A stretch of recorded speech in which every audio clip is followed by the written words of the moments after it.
Hello students, welcome to Raghav पाठशाला।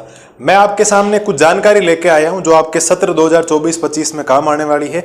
कि आपका 9th क्लास का एग्जाम हो गया, किसी के 12th क्लास के हो गए, 11th क्लास के हो गए तो 9th वाले 10th में आ गए और 11th वाले 12th में आ गए। 10th क्लास वालों ने पेपर दिया, आपका भी रिजल्ट जून में आ जाएगा, तो जून के बाद रिजल्ट आएगा तो आप भी 11th में आ जाओगे। तो आपको सत्र 2024-25 में राघव पाठशाला चैनल जो यूट्यूब पे है उसके ऊपर आपको क्या क्या चीज़ें मिलने वाली है उसके बारे में आपको जानकारी दे के आने आया हूँ।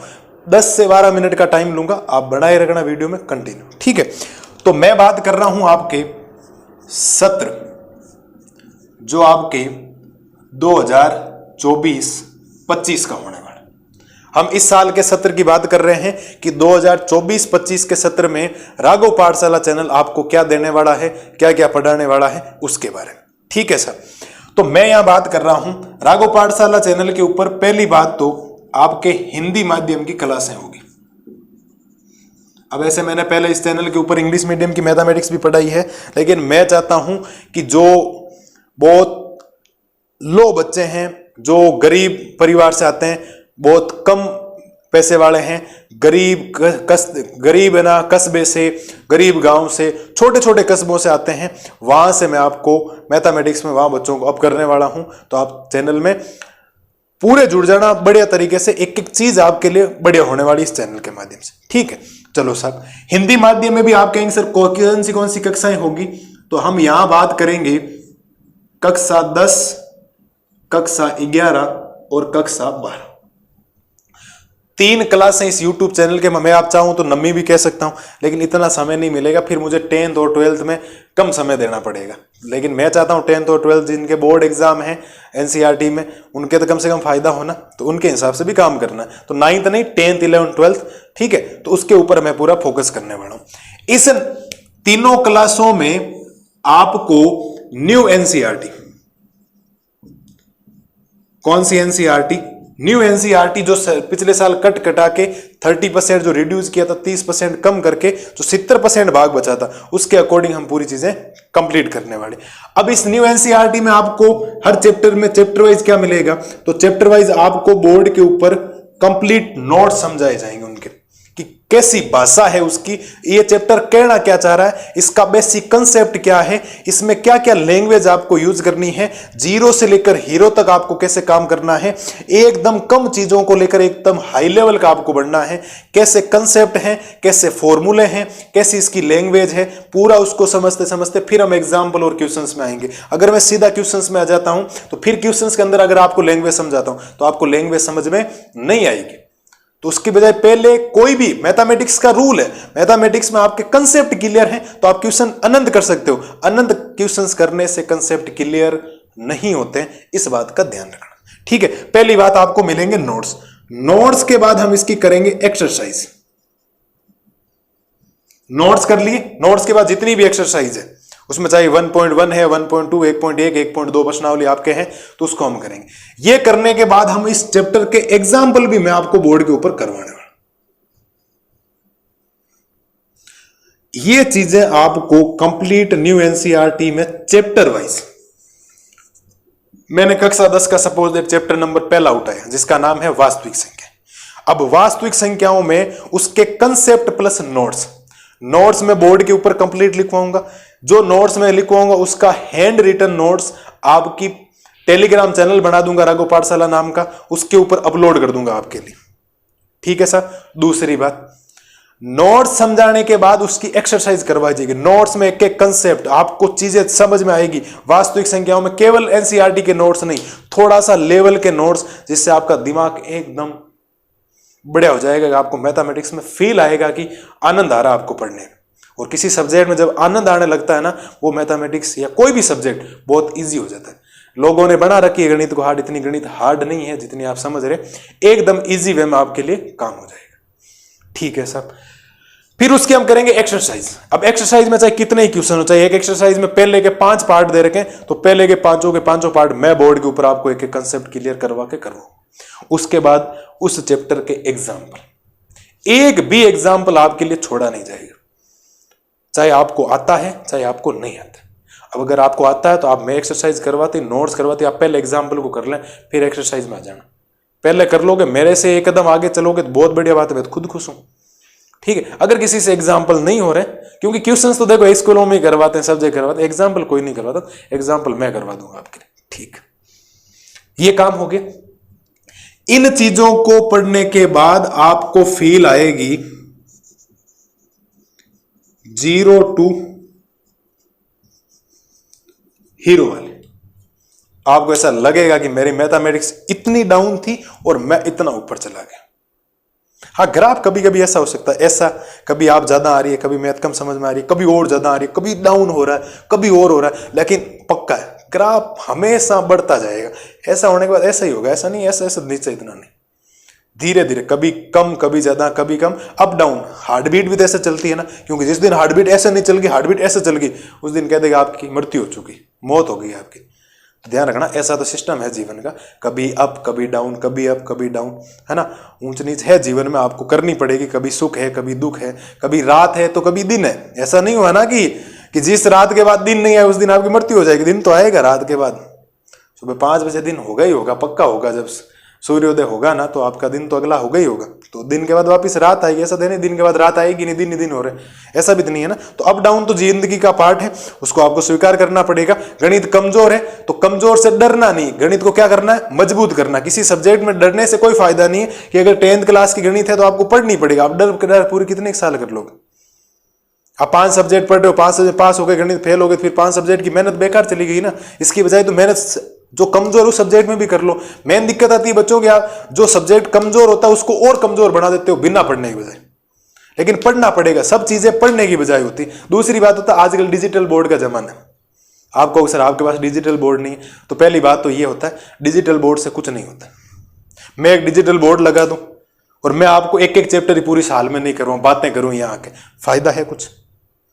ये बताओ पहले। मैं डिजिटल बोर्ड लगा दूं, एक एक चैप्टर ही पूरे नहीं करवाऊं, बढ़िया तरीके से बातें करूं, 20-20 दिन 25-25 दिन बाद में वीडियो आ रहा है, वो भी 15 मिनट का 20 मिनट का, आपका फायदा होगा क्या?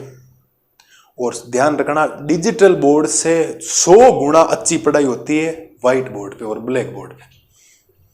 डिजिटल बोर्ड होगा तो मुझे कोई नोट समझाना है, तो मैं बेवकूफ तो हूं नहीं कि मैं डिजिटल बोर्ड के ऊपर पहले नोट्स लिखूंगा, हाथ से नहीं लिखूं, मैं पहले पीपीटी बना के तैयार कर लूंगा, तो फिर वो केवल समझाना है। वरना अगर मुझे व्हाइट बोर्ड पे लिखना तो कोई पीपीटी यहां तो चलेगी नहीं। तो यहां तो अगर मुझे कोई भी समझाना है, अगर मुझे सम संख्याएं और विषम संख्याएं समझानी, परि में और अपरि में समझाना, तो मुझे एक एक कंसेप्ट यहां पर लिखना पड़ेगा, एक एक कंसेप्ट लाइन वाइज, जैसे बुक में लिखा हुआ होता है वैसे नोट्स मुझे हैंड रिटन यहां लिखने पड़ेंगे। और जब मैं यहां लिखूंगा तो यहां की चीजें आपके सामने कैप्चर आएगी, तो दिमाग में जाएगी, और जब आप उनको लिखोगे तो और ज्यादा बेनिफिट हो जाएगा। वरना पहले से ही पीडीएफ पे चल रही है, परि में संख्या में परिभाषाएं बोल रहा हूं, ये इसके नोट्स होते हैं, ये इसके एग्जाम्पल होते हैं, कोई मतलब नहीं उनका। नोट्स तो भंडार भरे है ना, किताबें तो बड़ी बड़ी दुनिया में खूब पढ़ी, ये किताब वो किताब, ये इसके नोट्स उसके नोट्स, उससे तोड़ देता है। गणित के तो कंसेप्ट होते हैं, कंसेप्ट समझ में आ गए तो काम हो जाएगा, वरना काम नहीं होगा।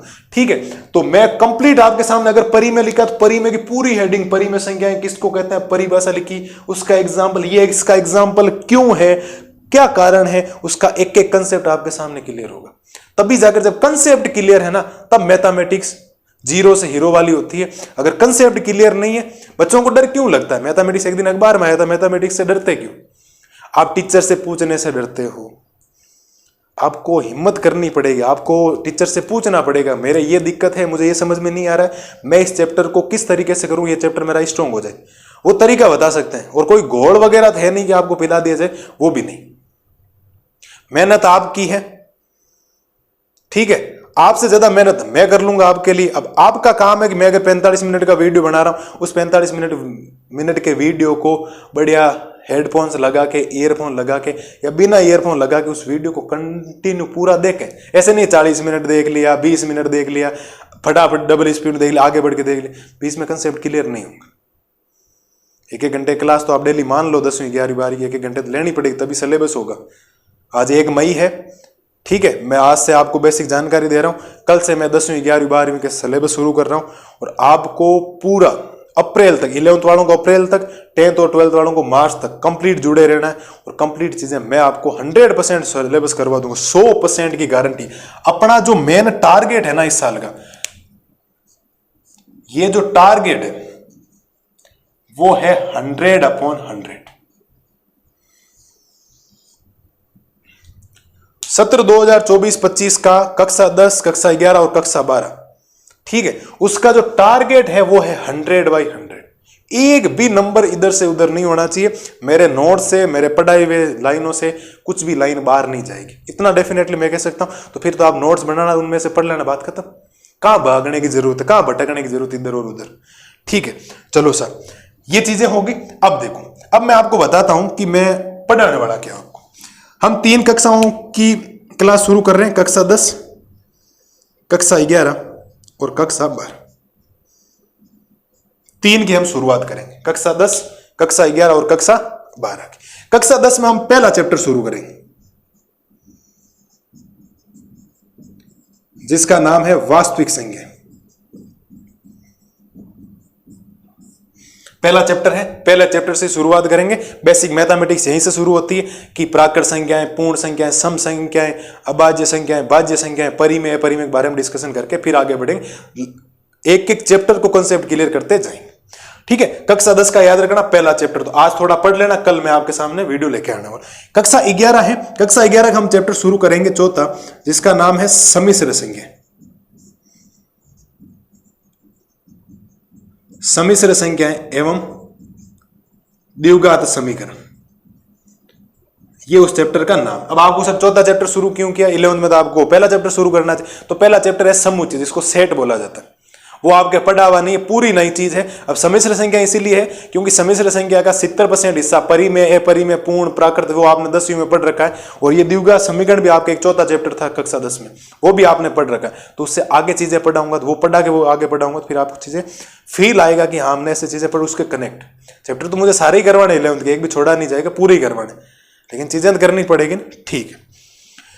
कक्षा 12, कक्षा 12 का हम दूसरा चैप्टर शुरू करेंगे जिसका नाम है प्रतिलोम। प्रतिलोम, त्रिकोणमितीय फलन। अब दूसरा चैप्टर शुरू किया, पहला क्यों नहीं, पहला है संबंध एवं फलन। बड़ा बेकार चैप्टर है, चीजें समझने लायक कम है, रट्टा मारने लायक ज्यादा है, वो मैं करवाऊंगा सबसे लास्ट में। कक्षा 12 में 2 किताबें हैं, एक है किताब 1 और एक है किताब 2। इस किताब में 1 से लेकर 6 चैप्टर हैं, इस किताब में 7 से लेकर 13 चैप्टर। तो मैं दूसरा शुरू कर रहा हूं, मैं 2 से लेकर 6 चैप्टर करवाऊंगा, फिर 7 से 13 करवाऊंगा, फिर मैं पहला चैप्टर करवाऊंगा। पहला चैप्टर संबंध एवं फलन सबसे लास्ट में करवाया जाएगा, कंप्लीट। आगे बात समझ में, ठीक है साहब। ये मैंने आपके सामने एक बेसिक जानकारी रखी है जो राघव पाठशाला चैनल के ऊपर आपके लिए बेनिफिट होने वाला है। 100% जुड़ जाना इस चैनल से। मैं दावे के साथ कह सकता हूं, इस बार मैं आपका साथ बिल्कुल भी बीच में नहीं छोड़ने वाला।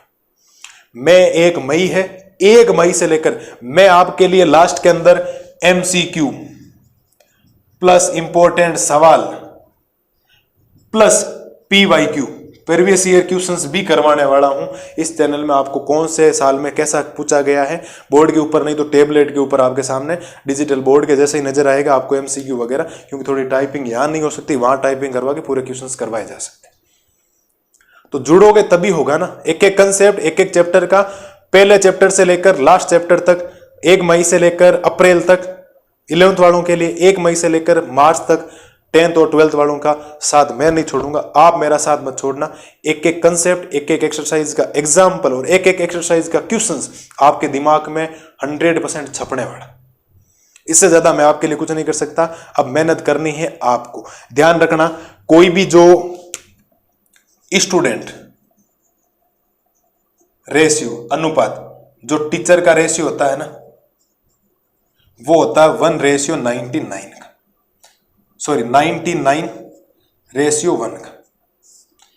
टीचर 1% मेहनत कर सकता आपके लिए, 99% मेहनत आपको करनी पड़ेगी। मैं आपको 1% कह रहा हूं, मैं अगर 100% मेहनत करता हूं तो वो मेरे काम की नहीं है, वो आपके काम आनी चाहिए। मैं मेरा 100% 100 नहीं 200% देने को तैयार हूं, लेकिन आपको अपने सब्जेक्ट को मजबूत करने के लिए, आपको पता है आपका दिमाग किस हिसाब से चल रहा है, कितने आप कमजोर हो। एक सवाल को किसी को 1 बार मिलाने में समझ में आ जाता है, किसी को 2 बार में आता है, किसी को 3 बार में आता है, किसी को 10 बार आता है। तो आप अपने बारे में सोचें, अपने बारे में बात करें कांच के सामने जाकर कि मुझे कितनी मैथ किस तरीके से आती है, कौन सा टॉपिक कितनी बार पढ़ने से समझ में आता है, लिखने से समझ में आ रहा है या बोलने से समझ में आ रहा है, वो आपको पता है कि क्योंकि इंसान खुद को खुद से ही जान सकता है। मैं आपके बारे में कभी नहीं बता सकता कि तेरे को मैथ इतनी आएगी इतनी नहीं आएगी।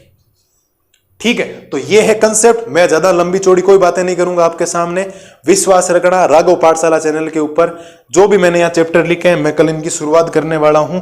और ये वर्ड ध्यान रखना, 0 to हीरो।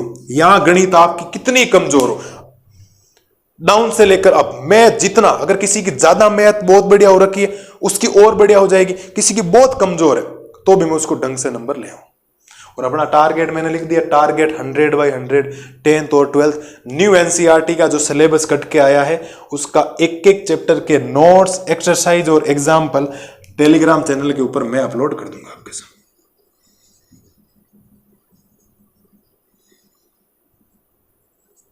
पूरे कंप्लीट आपके सामने नोट्स आ जाएंगे। ठीक है, तो ये है कंप्लीट आपके सत्र 2024-25 की बातें। राघव पाठशाला चैनल के ऊपर आपको हिंदी माध्यम की 10, 11 और 12वीं क्लास की कक्षाएं मिलने वाली है। नोट्स, एक्सरसाइज और एग्जाम्पल का एक एक कंसेप्ट क्लियर होने वाला है। ठीक है, नोट्स की पीडीएफ आपको राघव पाठशाला चैनल के टेलीग्राम जो चैनल बनाऊंगा उसके ऊपर मिलने वाली। ठीक है, मिलते हैं जल्दी नई वीडियो में। कल के ये वीडियो आप चैप्टर याद रखना, इनको थोड़ा थोड़ा पढ़ के आना ताकि चीजें इजी वे में समझ में आए।